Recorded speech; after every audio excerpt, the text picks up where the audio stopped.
Good evening and welcome to our last session of the Outdoor Tourism Content Creator Training. Over the last 5 weeks, we covered a lot of different topics, and I'm really excited that we can bring this training to a close, although I'm also a little sad that I won't be seeing you from now on every Wednesday night. I hope that you had a great time during this training, that you learned a lot, and we have an exciting last session prepared for you. So a big warm welcome to everyone who's already here and those people who are currently joining. And let's take a quick look at what's happening today, because we still have a few topics to cover.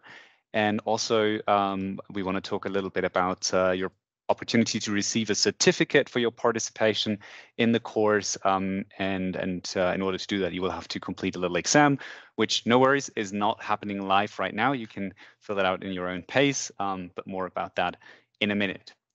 So let's take a quick look at what's happening today. Today's session is session number 6 of the Outdoor Tourism Content Creator Training. The title of today's session is Spreading the Word.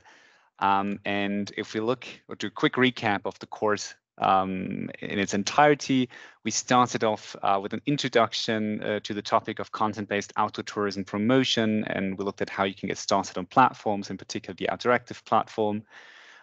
We looked at how we can digitize information and data from the destination, from the field, and put it on platforms to make it available online.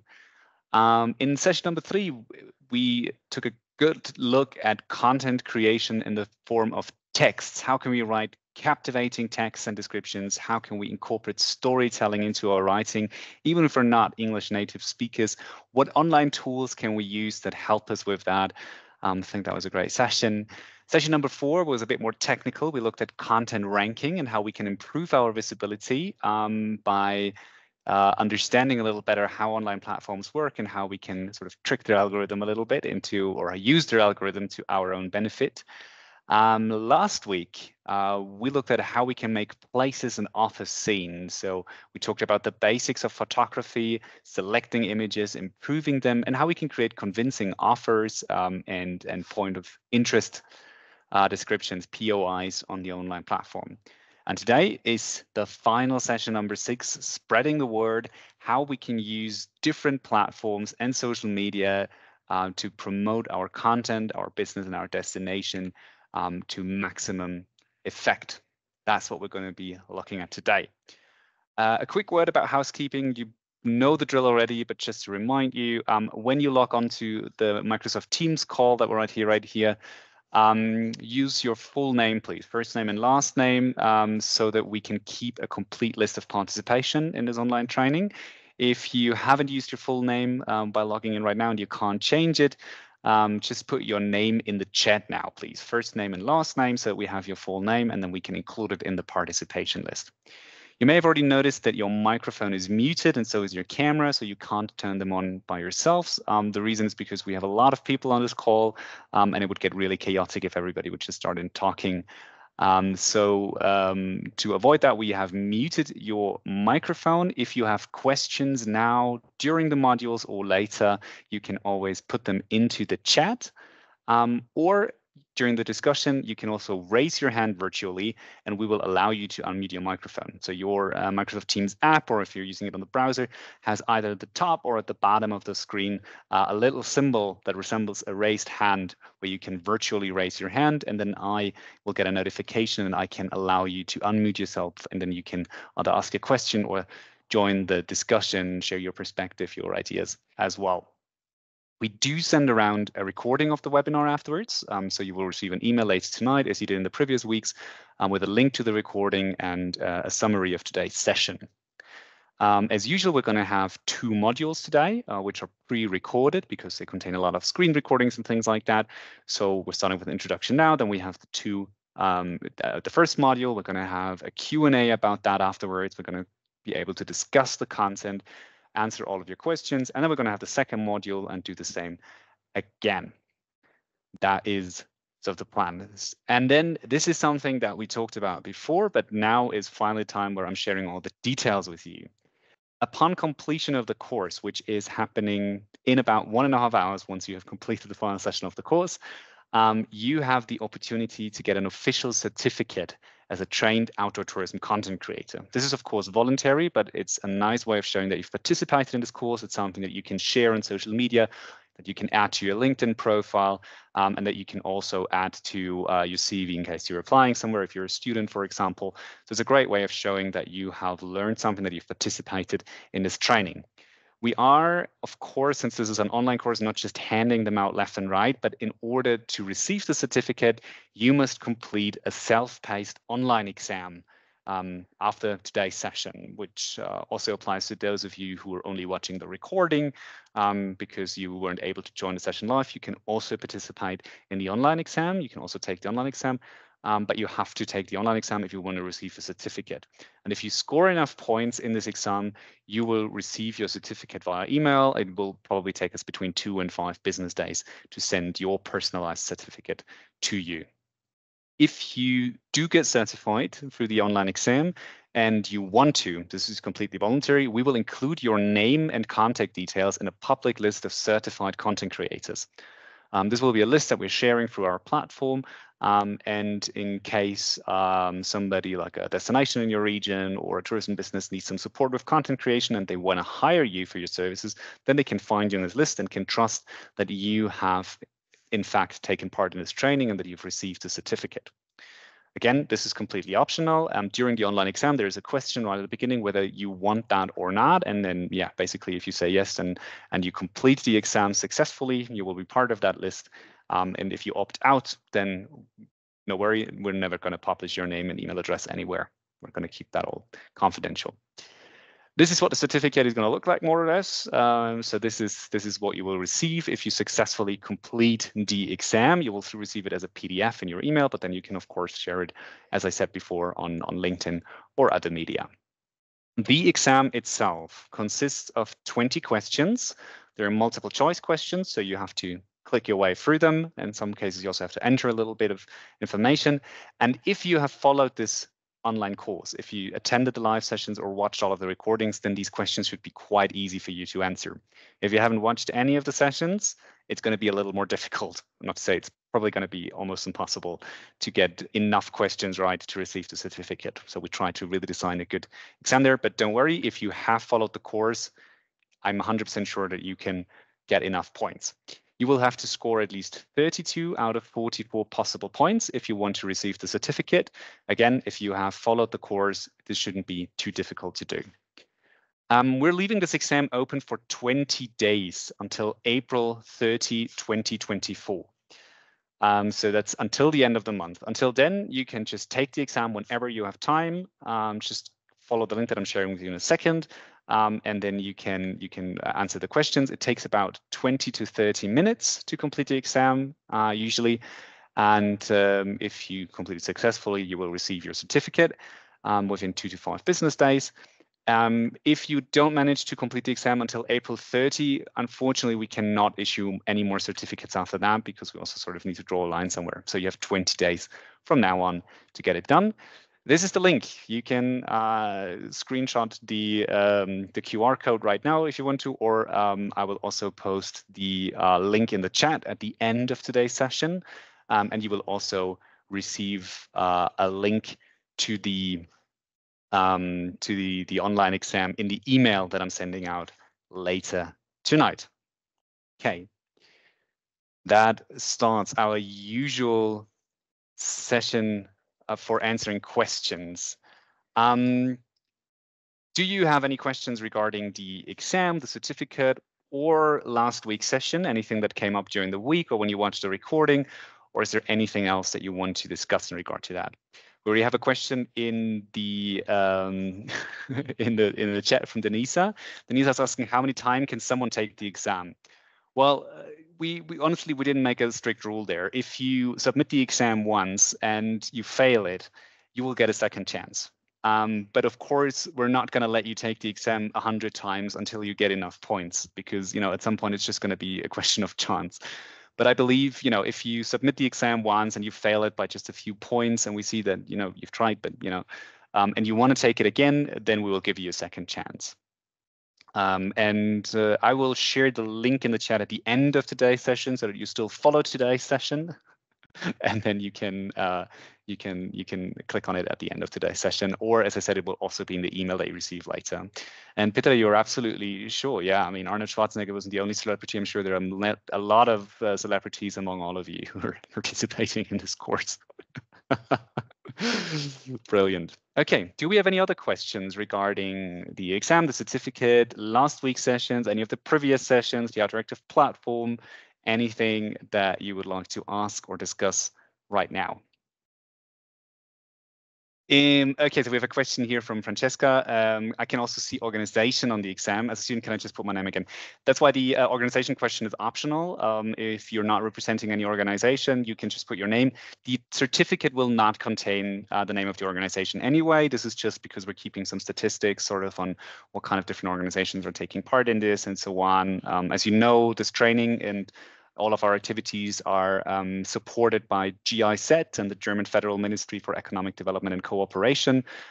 So you are, so we are always sort of taking these participation lists, not because we want to, stalk you or anything. This is just because we sort of also want to show to them how many people participated. They are always interested in getting these numbers and learning more about the crowd of people joining. So this is why we're putting the organization question there.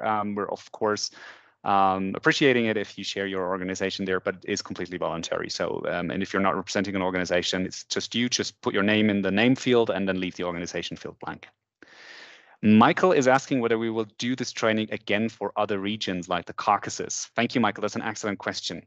Currently, we do not have any concrete plans for repeating the live online trainings, but one of the benefits of having pre-recorded some of the training materials are that we can reuse them. So first of all, the recordings of these sessions, they are publicly available and they will remain publicly available. And I think even if it's not a live session, they are already a very good tool for learning everything that you also had the opportunity to learn in this course, and for getting familiar with the topic of platform-based outdoor tourism promotion. So the training will remain online in the form of these recordings, and we're also looking into the opportunity of turning it sort of into a more interactive, self-paced online learning course in the future, which we will then also make available publicly. And then people from other regions can of course use these resources. And if there ever comes an opportunity, like a joint project with some partners from a region like the Caucasus, or somebody else would like to use these trainings to implement them as part of a project there, they're more than welcome to do that. We will publish the self-paced learning course under a Creative Commons license so that it can be reused by others as well. So if you have any contacts in the Caucasus, feel free to already send them the recordings of the session or of these sessions, the last 6 sessions. But if you have any specific ideas for where you would like to repeat this training, then you can also always talk to us and we can see whether there is an opportunity for a joint project. We have been in contact with GIZ Georgia before. Thank you, Michael. And yeah, we'll just need sort of the right program to come along, the right project that they're working on. So if there's interest, then we'll definitely make it happen. I would love to repeat this course in Georgia. Since Ashkin is asking, would the content for other regions be different from this one? Probably not. I mean, we did focus on the Western Balkans here because that was sort of the context that we were in. But the situation is very similar in a lot of places around the world, and there are amazing destinations all over the planet. So the content would actually be very much the same, even if it's for Armenia, which is a beautiful country. With a lot of great opportunities for tourism. Thanks for the remark in the chat, Ashkin. So it would not be that different. Of course, if we were to repeat the training or offer it for parts of the world where English is not at all spoken, then maybe you would have to translate it. But we'll also look into that opportunity that maybe we can add subtitles to the recordings at a later point. I don't want to make any promises yet because we have a lot happening on our plates, but of course we would love for as many people as possible to have the opportunity to familiarize themselves with what we were talking about in this course. Okay. Great. We're going to have 2 more Q&A sessions today. So if you have any more questions, you can always ask them later or put them into the chat at any point during today's session. Let's just take a quick look at the remaining 2 modules for today. So what is awaiting us today. Today's session is going to be an introduction to building your online presence across different platforms. So we're really going to broaden our horizon a little bit, look beyond outdoor tourism platforms and start looking at other online opportunities as well, and how you can also maybe combine them with the content that you've already been creating. One of these platforms, even though it occasionally feels like this is the internet itself at this point, is how you can get started on Google Business. So how can you put your good business on Google Maps, and also how can you manage reviews and things like that through Google Business. And then we're going to do the same for Tripadvisor, a very big online travel reviewing platform that is still popular among travelers from all over the world. And if you're running a tourism business, there's a good chance that even if you didn't put it there, your business is already receiving reviews on Tripadvisor. So we're going to look at how you can get started there. We're going to do a quick introduction to other online platforms such as online travel agencies, Booking.com, Expedia, and so on. We're not going to go into too much detail because that would be too much for the framework of this training. But we're going to look at some deciding factors, whether this is relevant for you or not, because these can be a great help for your business, but they also come at a hefty price. So it's really all about making the decision, the right decision, whether it's worth it for you or not. And we're going to look a little bit into what these factors and aspects are. And we're also going to take a look at social media because there are so many different social media platforms at this point. We're going to mainly focus on how you can choose the right social media channels for your audience, because you don't have an unlimited amount of time to be active on all of these platforms. So it's really going to be about choosing the right platform, the right social media channels for you and your business. And as an example, we're going to look at Instagram and how you can use it effectively so that without too much effort, you can still get some good results. Okay, and if there are no other super urgent questions, then I would say without further ado, let's start with the first module of today's session. I'll see you back in about 15 minutes, and then we're going to have a discussion and a Q&A. If you have any questions already during the module, please put them on the chat right away so that we have something to start with. Otherwise, you can always write them later during the Q&A session, or you can just raise your hand once the first module is finished, and then we can discuss your question or your idea live. Okay.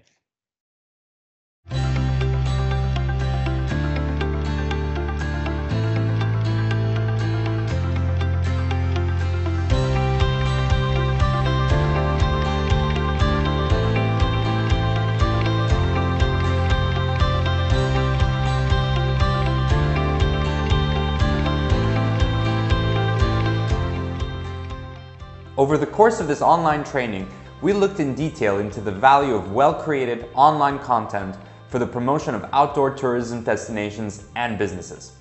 Our focus here has been on outdoor tourism platforms such as Outdoor Active, as they connect you directly with a community of users that are most likely to actually visit your destination and pay for your services. They are your main target group. Nonetheless, there are also numerous other online platforms that can help you put your business on the map, quite literally. So in this chapter, we want to focus on additional platforms that you can and should use for promoting your outdoor tourism related business. In detail, we will see how Google Business can help you appear in search results and on Google Maps, how you can use Tripadvisor to give off a positive experience to travelers, and what other platforms you might want to look into to promote your business. Let's dive right in. So what is exactly Google Business? Well, Google Business is a comprehensive platform offered by Google, and it is designed to help businesses, even small ones, to manage their online presences across various Google services, including Google Search and Google Maps. Now you might be wondering, why is this relevant for my small tourism business in an emerging destination? Let's unpack that. The benefits of signing up for Google Business are substantial. First and foremost, it can significantly increase your online visibility. By having a presence on Google Search and Maps, potential customers can easily find your business when searching for relevant services in your area. This is crucial, even if they can already find you on other platforms like Outdoor Active or if you have social media profiles. Studies have shown that users tend to verify information they found across online various platforms and sources. And it is best to be present on at least 2 or 3 of them.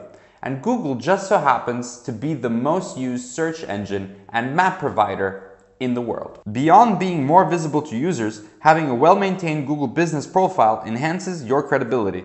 Positive reviews, accurate information, and engaging visuals all contribute to building trust among prospective customers and visitors.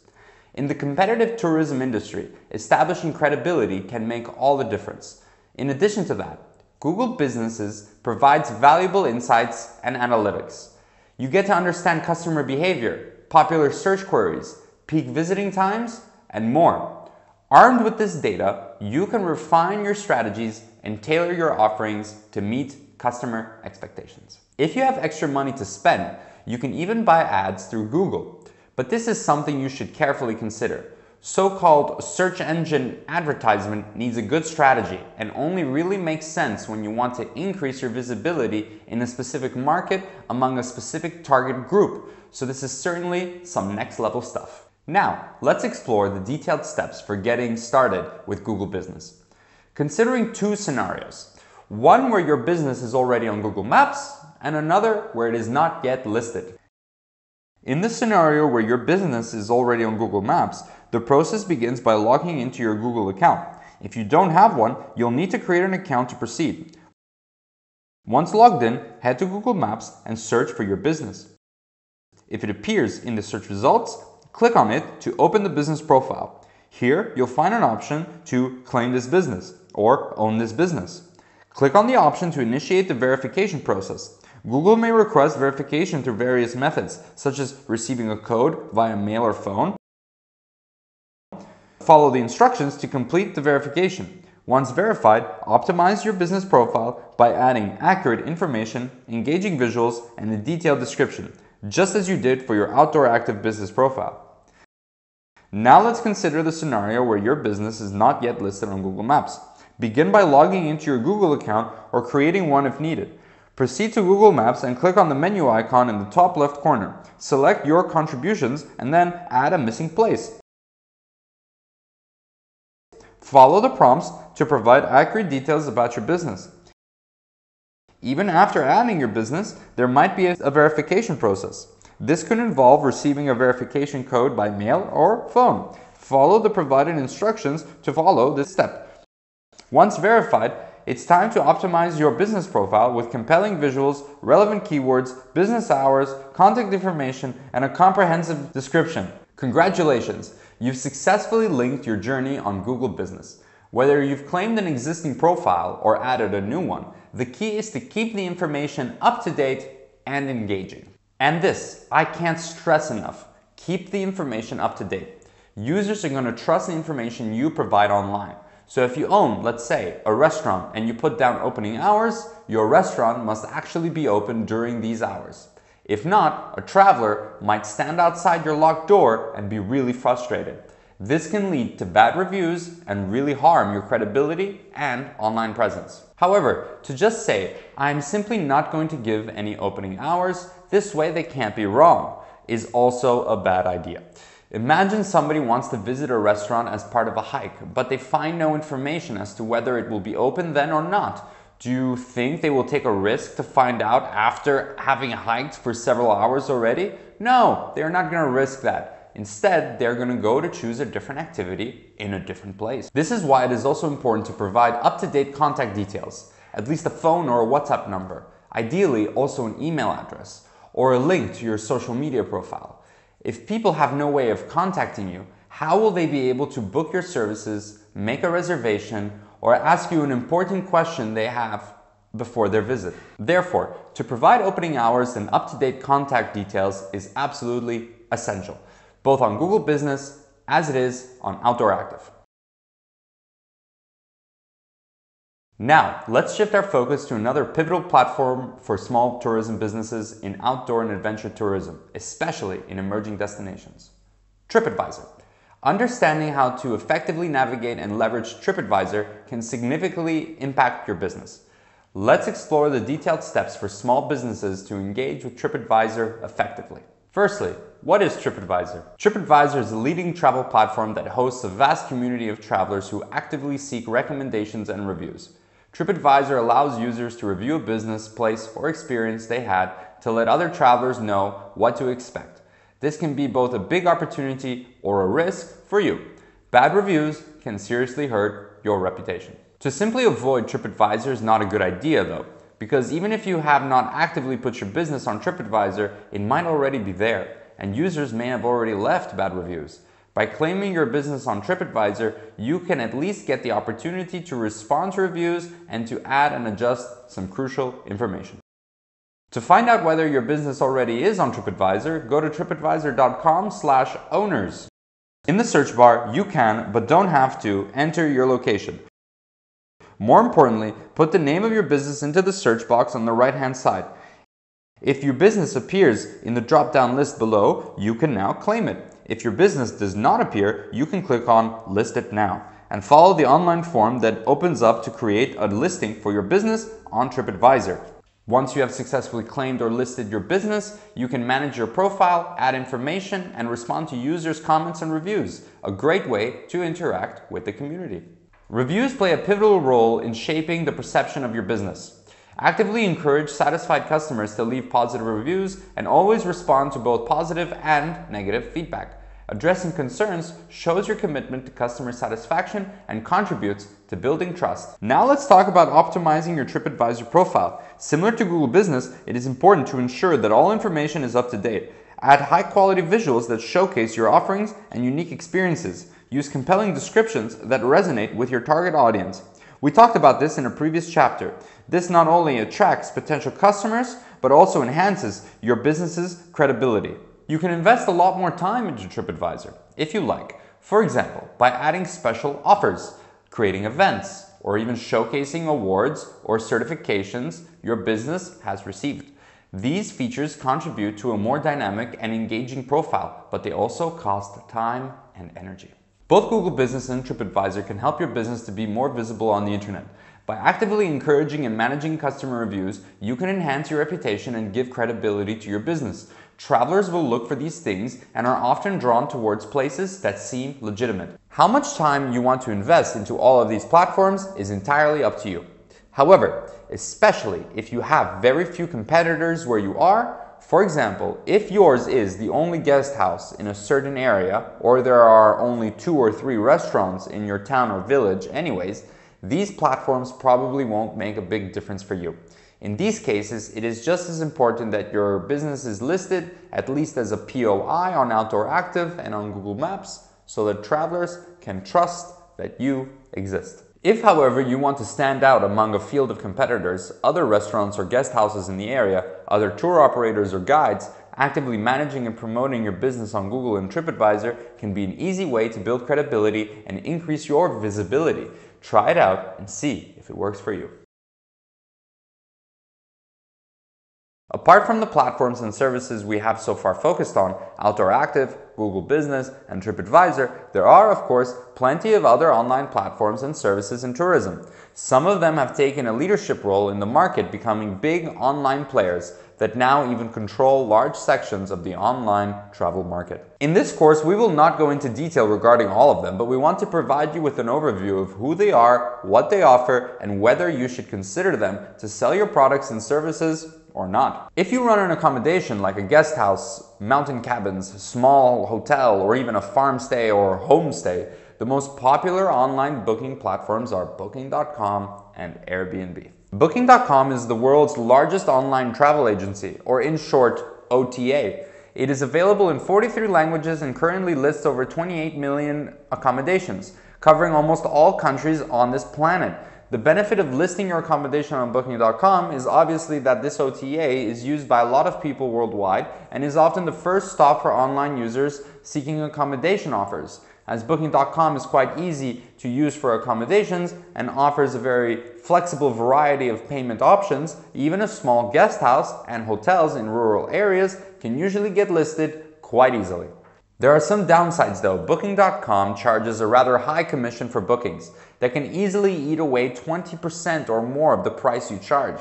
Also, if there are bigger, more established properties nearby, it will most likely be difficult for you to be listed as one of the top properties in your area, and users might simply not find you among the bigger players. On the other hand, as reviews and ratings play a big role on Booking.com, if you offer great services and an authentic experience, you might quickly climb the ladder thanks to your happy customers. Airbnb is a similar online travel agency, although it usually focuses more on vacation homes and apartments. Guest houses, hostels, and hotels can still list their rooms there, though using Airbnb is quite user-friendly for business owners, but handling the reservations and requests can take a bit of time and effort. The commissions are equally high as with Booking.com, and there are and can be hidden fees, so make sure it is still worth it for you. There are other online travel agencies for accommodations, such as Expedia or Agoda, and they work in a similar fashion. Before you decide to put your property on any of these platforms, make sure to check the regulations, costs, and maybe try to find another business owner in your area who already uses these platforms to learn about their experiences. If you offer guided tours, activities, or experiences, there are similar platforms that you can use to distribute your offers. In a previous chapter, we already talked about how you can use Outdoor Active to publish and share your offers so that users can find them and contact you or click on a booking link. Even if you don't have your own website with an online booking service, you can still use online travel agencies, in short, OTAs, to sell your offers directly, similarly to those for accommodations. One of the biggest OTAs for guided experiences is Get Your Guide. This is a platform for booking tours, activities, and experiences, and it lets guides and the tour operators sell their tours and packages directly to the customer. The most successful tours offered through Get Your Guide are those that offer unique, authentic, and special experiences. A cooking class focused on local foods and specialities, a guided photography tour in a bird sanctuary, a sunset hike including a tasty picnic, a cheese tasting at a local farm, or a guided tour to a secret lake up in the mountains. The pros of listing your guided tours and experiences on Get Your Guide are the easy bookability and the marketing reach you will automatically have through this OTA. The cons are the high commissions that can be up to 1/3 of the total price. That is a lot of money. A similar OTA as Get Your Guide is Viator. The pros and cons of using it are pretty much the same. Even on Airbnb, you can list experiences and not just accommodations. And it works in a similar fashion as Get Your Guide and Viator. Something to generally consider is that listing both your accommodation and/or guided tours and experiences for offers on either of these online travel agencies is that this comes with quite the commitment. If you do offer your services there, they must be available. That means that you will have to manage new bookings and reservations every day, respond to messages and requests, and keep your availabilities, occupancies, and information up to date always. So if you consider putting your business on one of these websites, you must be certain that you will be able to handle that. Otherwise, you can get into legal problems. So consider this carefully before making such a decision. In summary, if you do put your business on one of these OTA platforms, you can make your accommodation or services bookable for guests in a very easy manner and increase the visibility of your offers on platforms that are used by millions of people daily. And of course, as shown in a previous chapter, you can then include a direct booking link in your POI and offers on Outdoor Active. However, you also have to consider that there are high fees in the form of commission, which can cut your earnings by up to 1/3 of the total price. That can be a lot of money.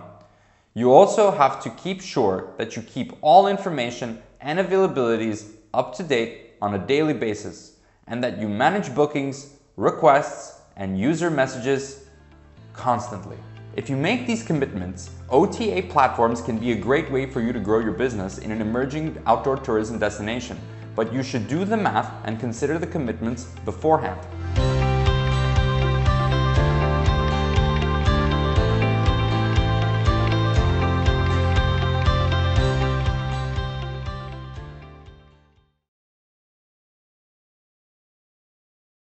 So that was the first module for today. A lot of information there about different online platforms and additional channels for promoting your business through, well, across the internet, if you want so. Okay, I'm having a few problems with my camera apparently. I hope it it's going to start working again. Now is the opportunity to discuss your questions, but also to hear your perspective on this. I think there was a lot of different information there, and since we have a mixed crowd here, some of you might own an accommodation business, some of you might be tour guides or tour operators, some of you are just starting out in the tourism industry in their career, so a lot of different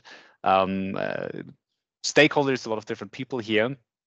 One thing that wasn't mentioned in the second part of this module is that if you do enlist your accommodation, for example, on online travel agencies, OTAs like Booking.com or Expedia, it is often worth it using a channel manager. So yeah, exactly what Michael is putting on the chat right now. So Michael's saying if you use different booking platforms, it is essential to engage with the sync tool to avoid double or overbooking. Exactly. So let's say you have 10 rooms and you put them on both Booking.com, Expedia, and then maybe your own website. And you end up having a lot of bookings coming in. It can easily happen that you're overbooked, or that you sell rooms that don't even exist anymore. So this is a big problem. There's a tool for these scenarios, which is called a channel manager. That's what they're usually called. There are a few on the market. One of the most popular ones for smaller businesses is Cloudbed. So I'm going to include a link to that in the email as well. But there are a lot of alternatives that you can find with a simple Google search. I think there are about 50 or 100 different channel managers on the market now. But the warning is, of course, these softwares, these products, they cost money. As everything does. So in addition to the commissions that you have to pay to the online travel agencies such as Booking.com or Expedia, which can be, depending on the country, the location, the size of your business, up to 25%, even 30% in some cases, which is a lot of money. So that will probably mean that you will have to raise the prices a little bit. You will also have to pay for the channel manager a monthly fee. So that can easily stack up, and you will really have to do the math whether it's worth it doing that for your business. But yeah, there are flat rate fees up to €200 a month for these channel managers. Again, depending really on the size of your business. So it is worth it putting a bit of research into that. I'm going to see if I can find some easy resources for that.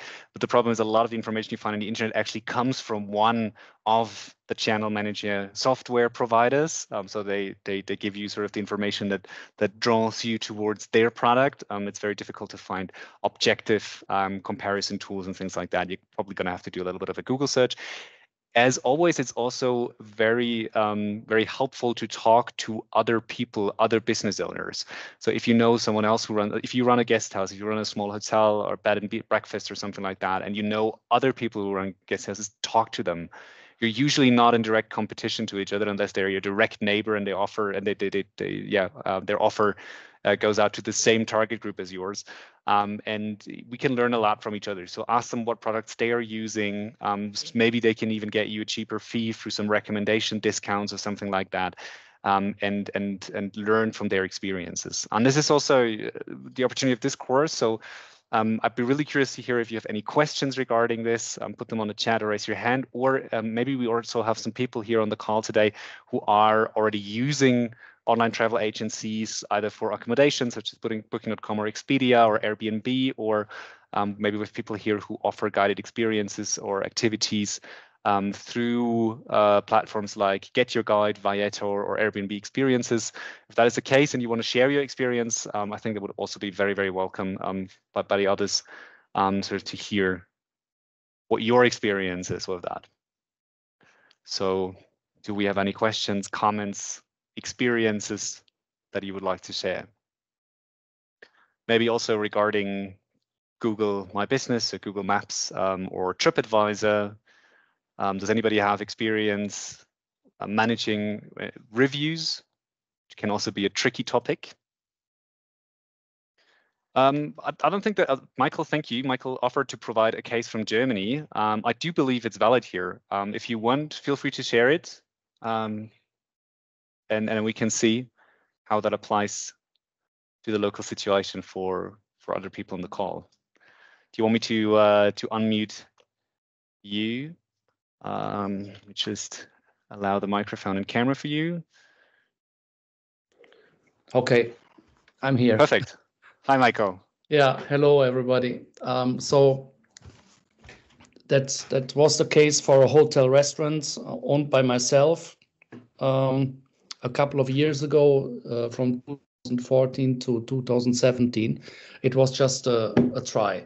So, and the hotel had just 5 rooms, 5 double rooms, an apartment, and I first advertised it on Tripadvisor and on Google Business. That was pretty successful.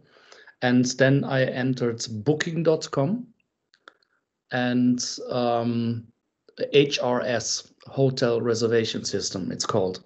Yeah. So, and having both, I had to take a channel manager, which was quite costly. Based in Cologne, it was up to 160 euro a month. And I figured out that the bookings were about 80 up to 90% via Booking.com, and the rest via HRS. So that's why it's not really a case valid for the Balkans. But yeah, what was surprising, actually, we went in the second year on the top 1 place with Tripadvisor, and it was better than any marketing. So we stopped with any marketing at that time, because the clients were coming automatically via Tripadvisor. Yeah, even from long distance. So I think that's a good advice, that you need to be very careful, as it was in the presentation, to update all the information on all the platforms you are using. That's very important, not to receive any negative reviews, yeah, on your business. So Tripadvisor was the most important at that time, and the second Booking.com, and then I closed the channel manager for HRS. So canceled the cooperation and worked only with Booking.com and direct bookings. So, and that's also important. In Germany, the fee for Booking.com is less than in Georgia, for instance. So in Georgia, they are asking 25%. And in Germany, at that time, at least it was 14%. So that was rather okay. But when guests are coming from Booking.com, you can ask them for next time to book directly. So that's also an advice I can give from that business. Yeah, and Tripadvisor was equal important for the restaurant as for the hotel, of course.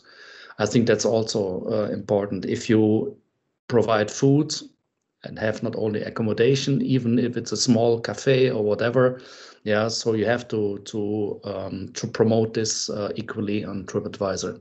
Yeah, that's all. Thank you, Michael. Very, very interesting. Can I ask a follow-up question? Please. So maybe quickly some context for the others. HRS is Hotel Reservation Services is a tool that's mostly used by business travelers. That's why we didn't include it in this course, because you know, not a lot of business travel in outdoor tourism. Yeah. But regarding Tripadvisor, you said that you managed to get your business to the top list, to the top 1 position on Tripadvisor. Was Yes. there anything in particular you did to get there? Did you encourage the visitors to leave reviews? Was there anything you actively did to climb the rank there? Yes, certainly we did. So I had at that time three person staff in the restaurant and 2-person staff in the hotel. They were all trained actually to be very friendly and to provide information also outside of the business. So where to walk, where to hike, where to get a bike, and all this kind of stuff. So that was very important, the training of the staff, actually reaching a high score. Then, of course, the quality in the restaurant. So the food, it's easy to reach actually a level of quality, but it's difficult to maintain the level of quality.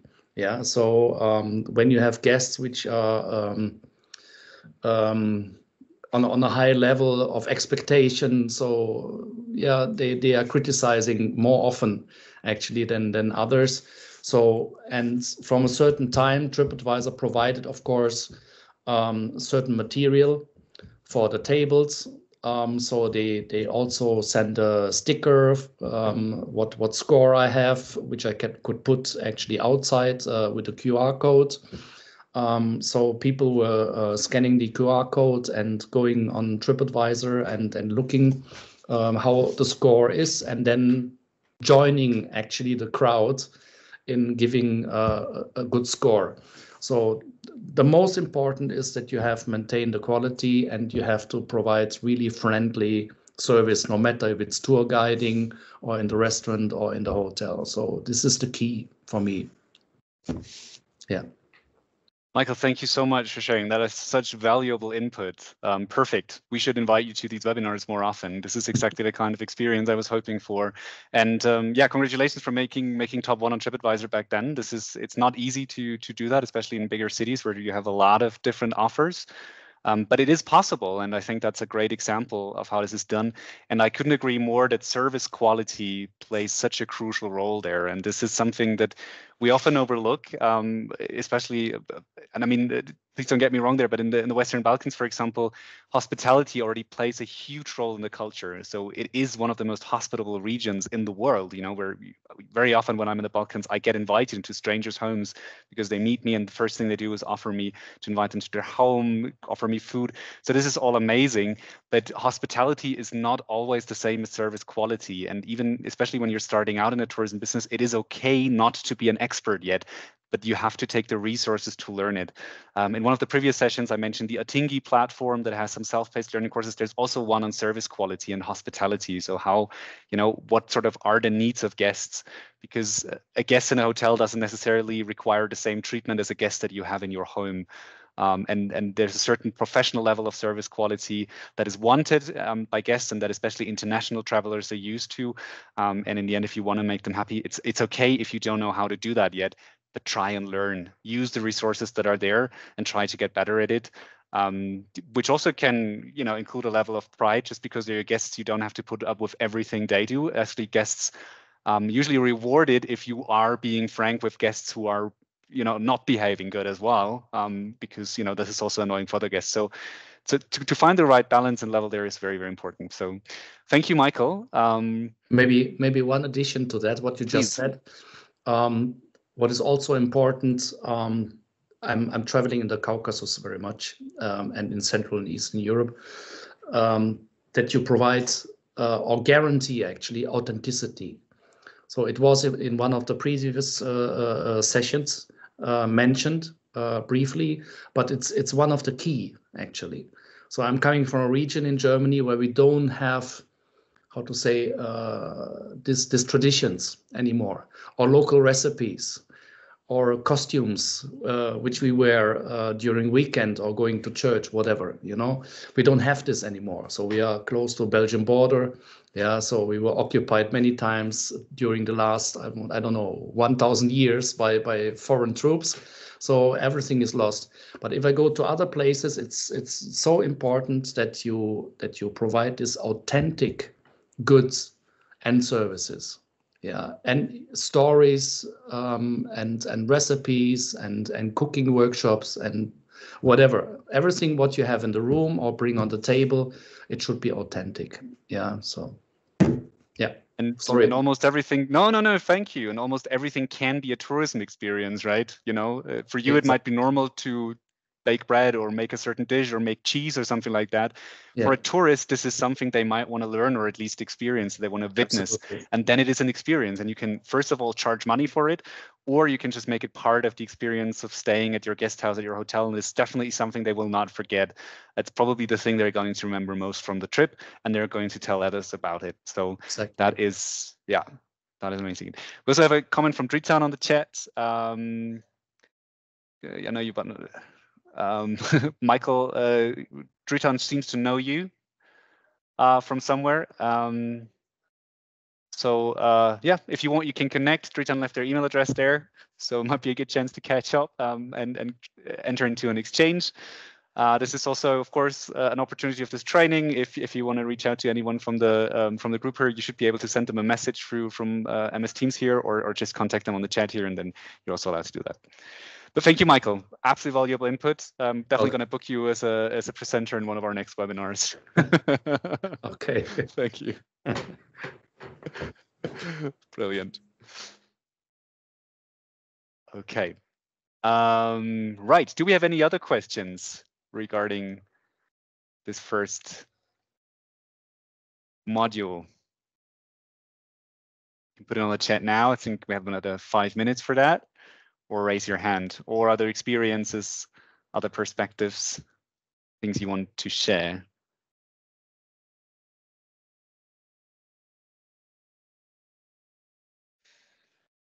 If not, I'd say we start with the second module, which is going to be about social media, and it's actually going to pick up on a few things that Michael mentioned in his comments just now. And then we also can continue the conversation after that. Also, if you still have questions or thoughts regarding the first chapter, then they're more than welcome. All right, so if we don't have any other urgent questions or people raising their hand, which we don't, I'm going to start with the second module right now.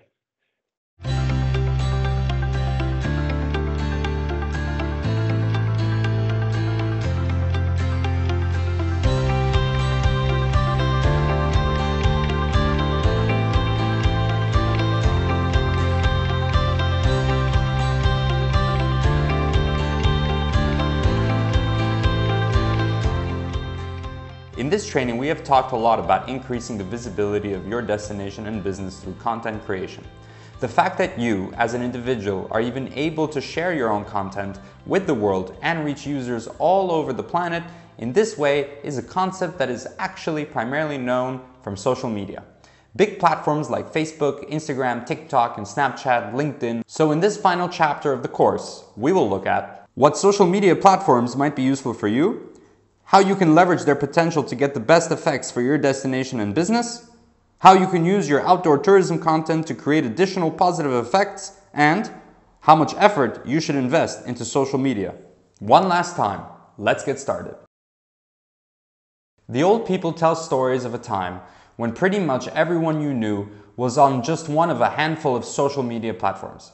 Nowadays, the internet is crawling with different platforms, and while some of you have already disappeared from the landscape or are about to, new ones are constantly popping up. If you run a small outdoor and adventure tourism business, it is quite unlikely that you have a social media department that helps you to take care of several different platforms, managing and interacting with your myriad of users. As a business owner, you need to prioritize your time and energy and therefore focus only on what really matters and works for you. So, let us talk about some of the biggest platforms and whether or not they are relevant for you. Important note, this is just a high-level overview, and depending on your region and the target groups you focus on, the reality might look a little different for you. But let us see. Facebook is one of the oldest and biggest social media platforms. Whether or not it is still used and by whom depends very much on where people are. While in Europe, Facebook is almost exclusively used by a somewhat older demographic of people aged 35 and older. It is still the most popular platform among most age groups in the United States and parts of South America. Facebook is a rather complex platform that distinguishes between professional pages and individual user profiles, has group features, an event calendar, a marketplace, and a messenger function. Using it is still quite easy though, and keeping a Facebook page for your business doesn't have to be a lot of maintenance. You can set up a page for your business, add contact details, a few pictures, et voila, users can find and like you. If you actively want to promote your business through Facebook though, it will be a lot of effort. It means regularly posting updates on offers, joining relevant groups, and posting your offers there, while also commenting on other people's posts. If you're focused on target groups and markets where Facebook is still in the lead, it might be worth the effort. For example, if you focus on older demographics or a North American market, if this is not really your niche, Facebook might honestly be a waste of time for you and your business. Instagram is owned by the same company as Facebook, called Meta, but works quite differently. Instagram is a platform focused purely on visual content, that is, pictures and videos. It has long been a favorite among travelers, as it lets them share impressions from their travels with a potentially huge audience. Even though the youngest demographics are not quite as active on Instagram, it is still the go-to platform for adventure-savvy travelers in the age groups of 20 to 40, and thus highly relevant for outdoor and adventure tourism businesses. Setting up a profile on Instagram is easy, and you can switch your account to a professional account to represent your business free of charge. For most businesses related to adventure and outdoor tourism, Instagram is probably the most relevant social media platform, which is why we will look at it in detail in the next subchapter. This does, however, not mean that you should definitely get an Instagram account for your business. If you find that your target group does not match the demographics most active on this platform, or if you simply don't have any visual content to share, then Instagram might simply not be for you. LinkedIn is a platform that, as they put it themselves, connects the world's professionals. It is a platform for building and maintaining professional networks with business partners, colleagues, and other companies and organizations. If your business directly targets travelers, that is, if you are a B2C company, a business-to-consumer company, LinkedIn is not much of a use to you because you won't find any customers there. However, if you also operate in a B2B segment, the business-to-business segment, because you work with tour operators or other partners who can send guests to you, LinkedIn can be a powerful tool for you. Especially if you visit trade shows, conferences, or press and fam trips, LinkedIn offers a very easy way to stay in touch with potential business partners you met there. Quite often, you overhear a phrase like, "I'll add you on LinkedIn and we'll be in touch," on tourism trade shows and other industry gatherings. There are practically two ways you can set up LinkedIn for yourself. First, you have to register as the individual person you are. Then, you can also add a profile for your company managed by you. This way, other users can find both you under your name and your business under its brand. If you are just a one-person business because you are a freelance guide, for example, you will probably just have your own profile and not a separate one for your company, of course. Apart from Facebook, Instagram, and LinkedIn, there are several other social media platforms like TikTok, Snapchat, X, formerly Twitter, or Pinterest. However, their value for promoting tourism destinations and small businesses is somewhat limited, and you will reach a more niche audience through them. This is why, in summary, these are the platforms to look into. Facebook, if you target older demographics and markets in the Americas. Instagram, if you can provide nice photos and videos of your destination and products, and if you want to target a broad international audience. Or LinkedIn, if you operate in the B2B market and you want to build and maintain professional networks with other businesses and industry partners. As mentioned before, social media marketing can consume a lot of time and effort whether or not you put yourself, your business, or even your destination out there. Should be subject to careful consideration. Among hundreds of millions of users and channels, it is highly unlikely that you will immediately go viral and reach thousands of accounts. It is quite normal to start off with a few followers only, and that you will have a hard time growing your account, even over several years. So don't have expectations that are too high. As Instagram is the platform that is used more for the promotion of travel and tourism in general, we will use the following subchapter to look into ways of utilizing Instagram for your business and destination in more detail. In this subchapter of the training, we will look at the social media platform Instagram and how you can use it to promote and boost your business and destination. Of course, using Instagram is just a suggestion, and this might not be relevant to you and your organization. However, even then, you might be able to pick up a thing or two relevant to your own marketing strategy and other social media platforms. A little disclaimer up front. We will not give a detailed step-by-step on how to create an Instagram account and initially set up your business. If you are completely new to this, simply Google something like how to create an Instagram profile for my business, and you will find plenty of instructions such as YouTube videos or blogs, etc.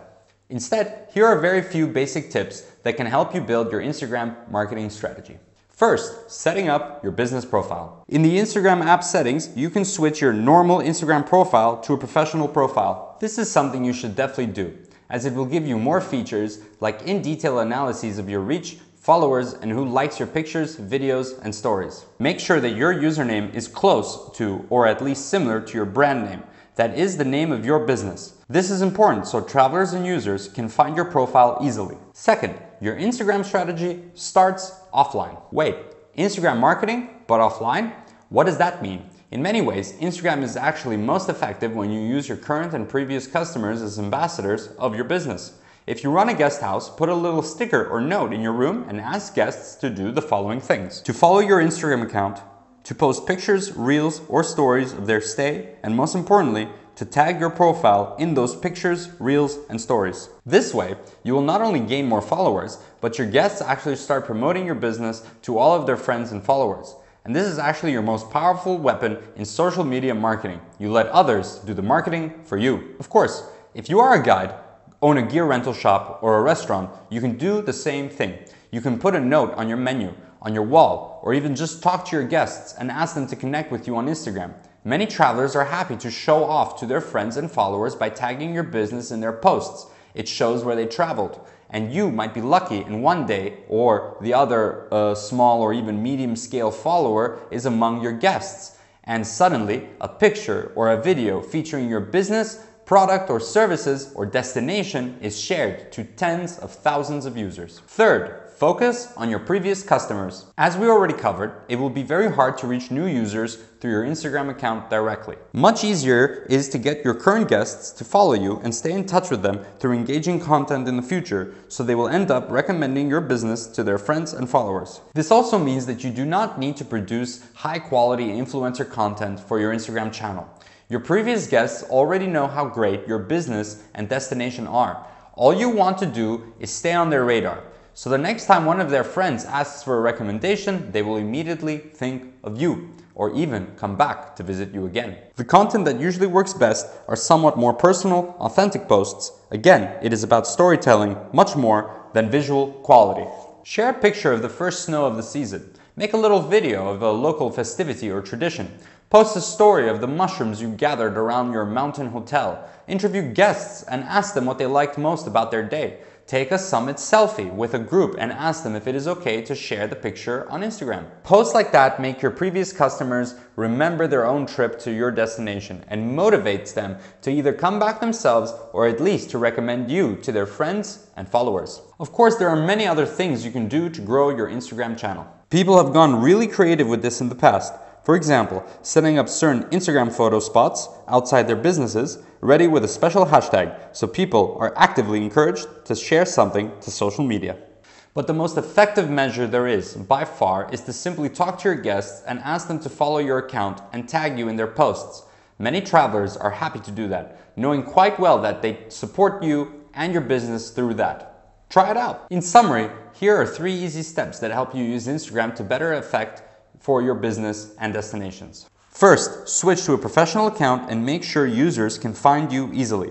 Second, use different ways to ask your guests to follow your account and tag you in their posts, so they will do your marketing for you. And third, in your photos, stories, and reels, focus on keeping the connection to your previous guests much more than reaching new users by chance. It is much more realistic to reach this target than to go viral and suddenly have thousands of followers who have never even visited you before. As you see, you do not need to be a professional content creator and social media influencer to still use Instagram to benefit your business and destination, at least to some effect.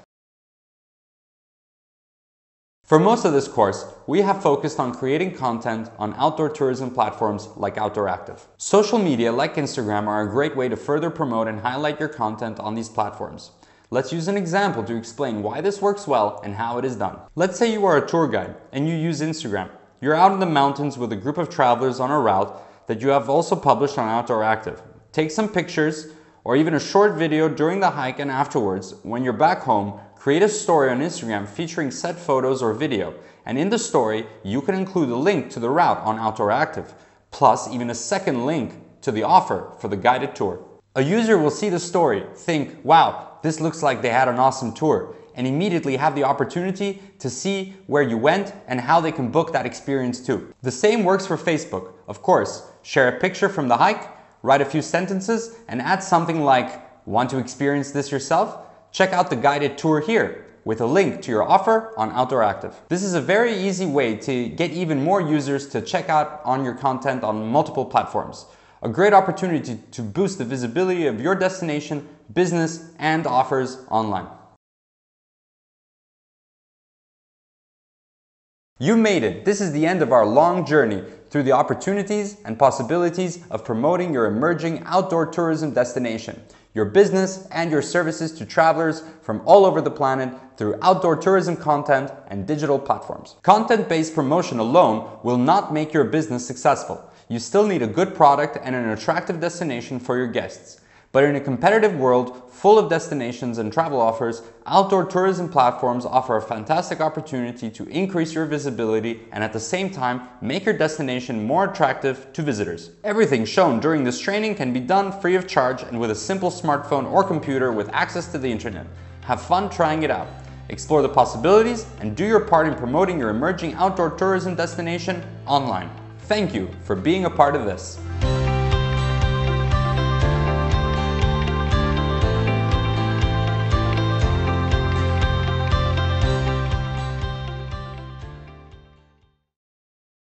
So we're all fully trained social media managers now.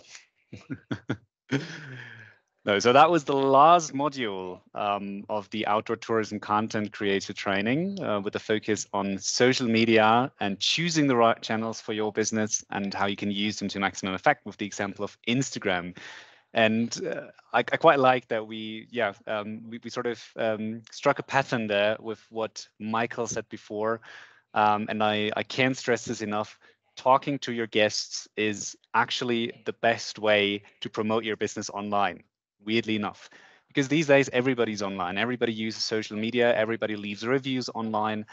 So if you can get your guests to do that for you, to leave a positive review, to tag you in their social media posts, to maybe even make social media posts about your business in the first place, especially if they're positive, of course, it's probably the most effective way to gain a lot of reach and to reach a lot of new accounts. It is quite unlikely that you will make a post that goes viral by itself. If you're really, really good at social media and you've figured out the algorithms and you know how to do that, well done. But I mean, there are people out there who make a living out of reaching a lot of followers, and even they struggle really, really hard. So if your main focus is on running a tourism business or a destination, you're probably not a social media marketing expert and you're probably not an influencer yourself, but some of your guests are, and these you can utilize. I once met a family in Egypt that are traveling kind of for a living. They've made a business model out of traveling, and they have about 50,000 followers on Instagram. And whenever they like a hostel or a hotel, they make a post about it, just a short video about their stay and what they enjoyed so much. I spoke to some of the hotels that they had visited before because I knew some of the owners, and they all said it's crazy how in the weeks and months following these social media posts, they would receive more bookings. And some of the guys would tell them, yeah, it's because we saw it on social media, because we saw it in that post and we thought it looked really cool. So we decided that we want to try this out ourselves. So this actually works. And therefore, this is actually your best social media marketing strategy, to have others do the marketing for you. And the same is true for online reviews. When guests tell you they like their stay or they're happy with what they experienced, tell them to leave a review on Tripadvisor, on Google Maps. It can really go a long way and boost your business. So I think that's really important. Do we have any questions regarding that last module? Is there anything you want to share? Again, experiences and stories are more than welcome. If you have a lot of experience using social media, or you have an interesting or funny story to share, more than welcome. We have a comment from Drita on the chat saying, quite informative, practical journey, much appreciated. Communication is the secret of success, along with quality and good service. I can only agree, Drita. You're right. Thank you for that comment. Do we have other questions regarding the module or anything that we discussed today? This is your chance to put your question on the chat or raise your hand. This is the final session, so no more live Q&A sessions after this. Do we have any influencers in the crowd here who want to share their secret to reaching 100,000 followers within just a few weeks?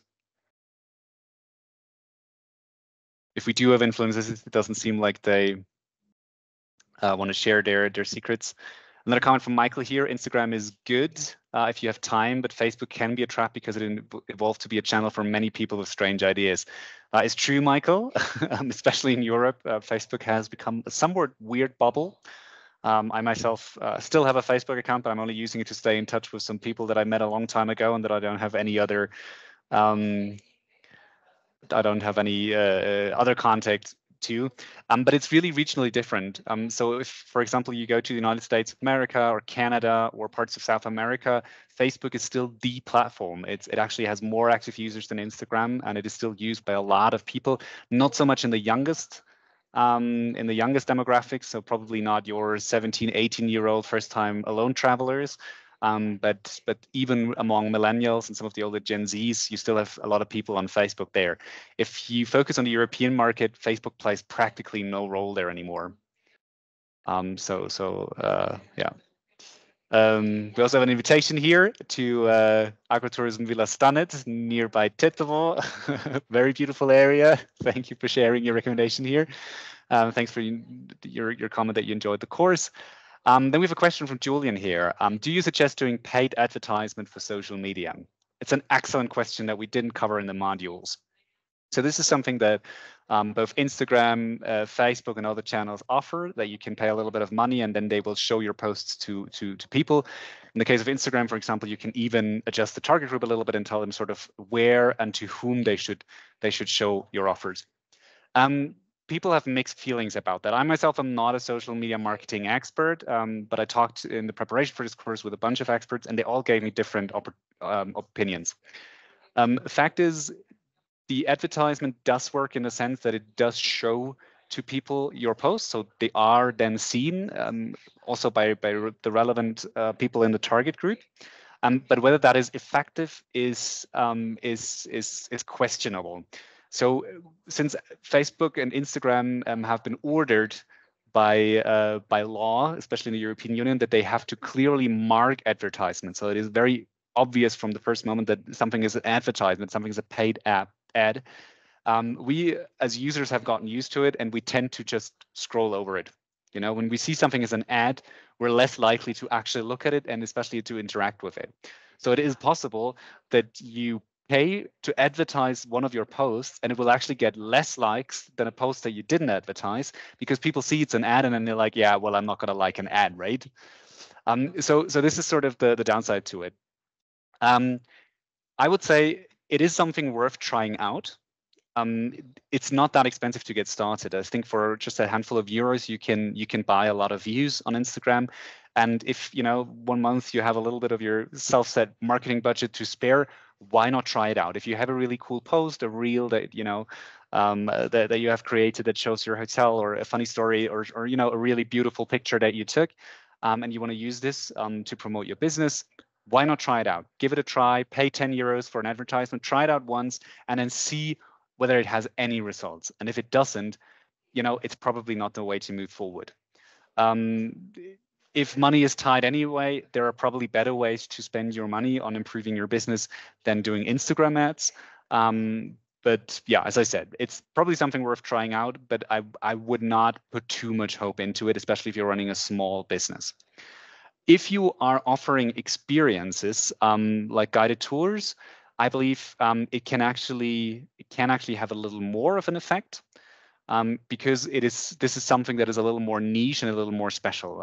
Don't get me wrong, if you're on accommodation, I'm sure your accommodation is special, but there are accommodations all over the world. And as we covered before in this course, people do not travel to visit places, especially not to visit accommodations. The majority of people travel to have experiences, to experience something unique.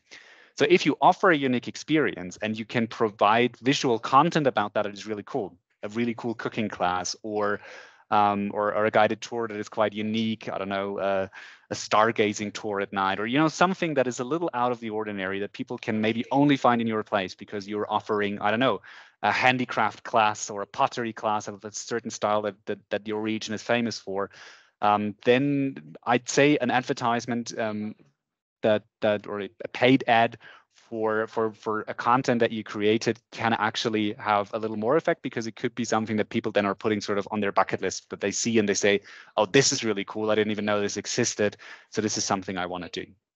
For accommodations, I think the possible impact, the effects of social media marketing through paid advertisements are rather limited, unless you have a really, really special kind of accommodation that you can find nowhere else in the world, like a tree house, or, you know, I once stayed in a in a cave in Jordan, like a local shepherd's cave that they had turned into an Airbnb, and that is actually something I saw on social media. So, but it really has to be that unusual and unique to stand out from the crowd. Otherwise, if you run a great accommodation, but it's it's an accommodation, it is not something out of the books, then your chances to gain more visibility through these ads are somewhat limited.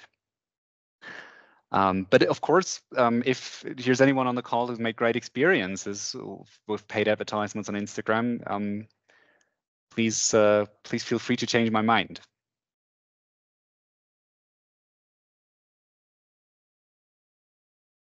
Do we have any perspectives, or do we have any further questions, things that you would like to discuss? There are a number of social media channels we didn't cover, such as Snapchat, for example, because Snapchat is more of a user-to-user direct social media where you can't reach that big a crowd, or Telegram, or some other channels. But the reason is that so far their possibilities, their opportunities for outdoor tourism marketing are somewhat limited, so we didn't deem them too relevant. Apurva says that Facebook, it is easy to reach target niche audiences through paid marketing, but she says it's good value for money. So I have no experience with Facebook advertisements.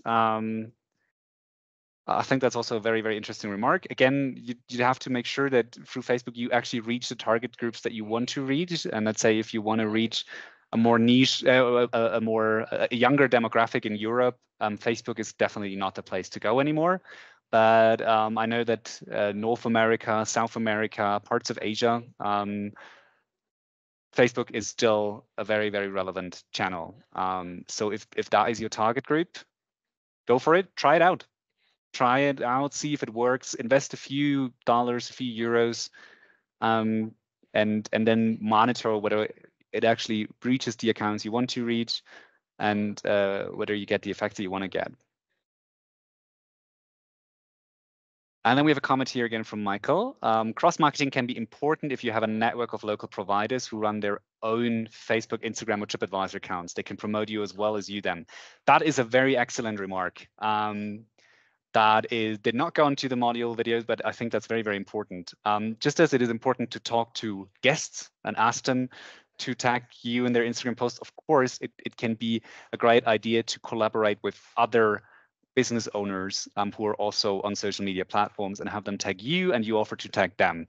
This way, whoever their followers are will learn about you, and whoever your followers are will learn about them. It is a win-win situation, a barter deal that can go a long way. And it also shows that whatever you offer is not an isolated experience or offer in your region, but it is also part of a bigger destination experience that includes local offers, maybe even local products. So this is a great way. It can also make sense, of course, to start collaborations with more established social media accounts. So it's quite likely that sooner or later it will happen that somebody emails you and says, hey, I'm a social media influencer, I'm an Instagram influencer. I offer to stay at your hotel and make, or your guest house, or eat at your restaurant, and make a positive post about it if you let me stay there for free. This is something that happens a lot, and it is something that you should not easily throw away, but you should also consider it very, very carefully. Not everybody who says they are a successful Instagram influencer actually is one, and you should at least give a thorough check to their profile, because these days you can pay for followers. So somebody might say, well, I have 25,000 Instagram followers. But then if you look at their posts, you see hardly any interaction, any actual interaction with comments and stuff like that. It is possible that out of these 25,000 followers, 24,000 of them were bought through, through an agency, and they're not real. They're just bots, or people are paid to follow other accounts. But in many cases, as I mentioned with the family that I met in Kenya and in Egypt, you have these travel influencers And then if you sort of look at what other content they have and whether that sort of covers your relevant target group, or whether it addresses the same kind of travelers that you want to address, and they offer you something like that, they say, hey, I'm traveling your country anyway, you know, maybe you offer me a free stay and breakfast and I'll make a post for you. It is something that I would consider trying out once or twice to see if it works. It doesn't mean you're going to lose a lot of money, but it might be an opportunity to increase your visibility. It's quite unlikely that anybody who has 2 million followers will offer that to you, because they operate in a whole different range, and then they would probably want you to pay them because that's how they make a living. But especially these micro and medium scale influencers, I'd say anyone between 10 and 100,000 followers, maybe even more if they offer it to you, can be an interesting or attractive collaboration partner for you. But give it a thorough check and make sure that you're not being used for a free stay by someone who cannot offer any value to you through their social media presence at all. So something to consider carefully, but it can work and it can have a positive effect for you. Okay, since no other urgent questions or comments came in on the chat and nobody's raising their hand, I'd say we'll wrap up the session, and with that also the course itself. I promise that we're going to talk about the exam one more time. I'm going to share the link with you. So let me just share my screen with you one more time.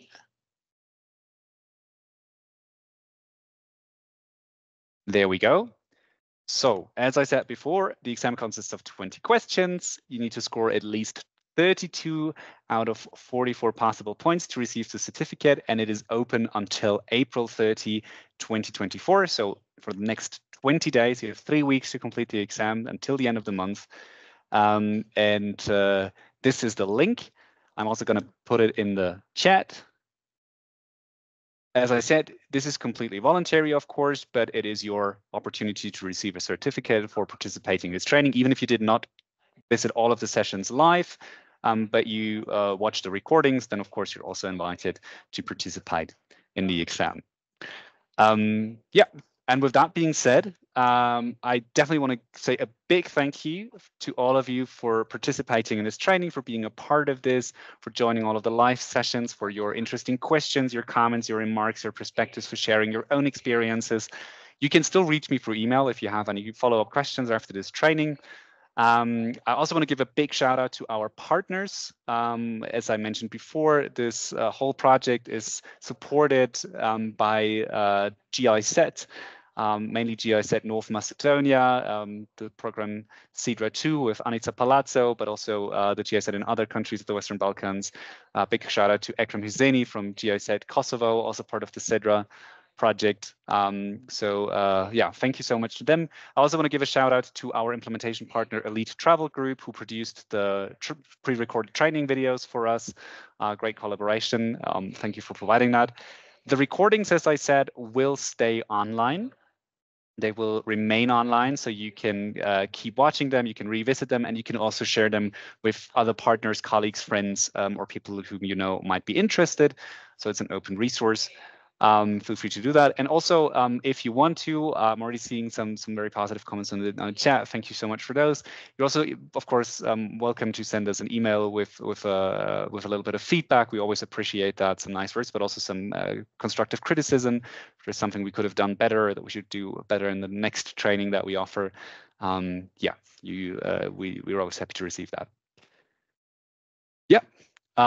With that being said, I had a great time in this online training. Thank you for allowing me to spend this time with you. And I look forward to seeing how many of you in some other parts of the world in the future. Please feel free to send me an email to invite me to wherever you are based, and I will see whether I can make that happen. And with that being said, and very much on time, I am closing the last session of the Outdoor Tourism Content Creator Training. Thank you for being a part of this, and goodbye.